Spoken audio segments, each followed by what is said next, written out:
Welcome back to RJ Trailers. This is a tutorial on how to buy a dump trailer. We're going to talk about some frames, some different type of hoists, ramps, non-ramps, gauges of size, and different things. First of all, I want to start with, a lot of them are going to have an adjustable coupler. You want an adjustable 14K or better coupler when you're buying a dump trailer. To go along with the frame, this is a new low-profile frame.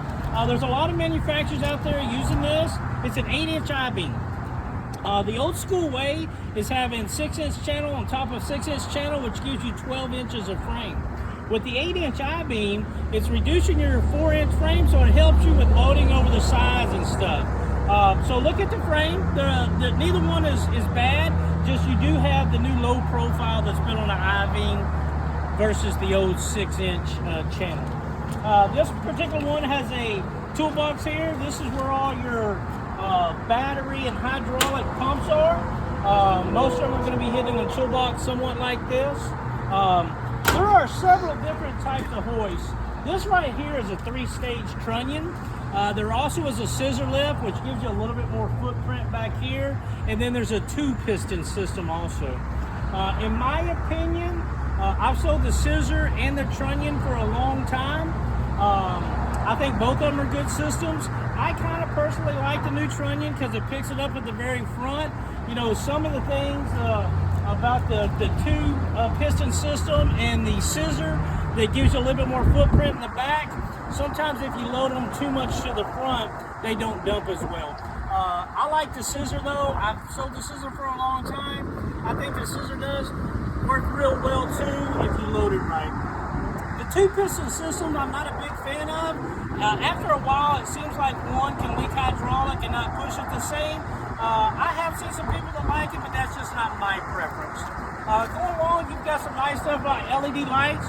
One of the biggest things you can do on a dump trailer also is the standard in the industry is the 10-gauge side. We do have some models that have a 7-gauge or a 3/16 floor, but you need to look out, make sure you get at least 10-gauge or better. There are some that are 12-gauge, which is going to be thinner and it's going to tear up a little bit more. Once again, you always want to try to get something with 2 brakes. You know, these are 7K axles with brakes on both axles. Make sure you get brakes on both axles. You're going to be loading this down with either a skid steer, heavy gravel, rock, concrete, whatever you might be using. So brakes both axles is a very important thing to look at. Like we've talked in other tutorials, slipper kit. You really want to have a slipper kit. There probably are some made out there that have the double I. The slipper kit is going to allow you to carry more weight, be more durable, and it's going to last longer for you. So look for the brakes in the slipper kit there. On the back gate here, a lot of them just have 2 barn doors that open up. This particular model has a 3-way gate, so it's a spreader gate. It actually can open and spread gravel or sand. So if you don't necessarily have to have that option on a dump trailer, but if you are planning on, you know, spreading gravel or sand, the spreader gate option is a very nice option. Not a lot of manufacturers put the stabilizer jacks.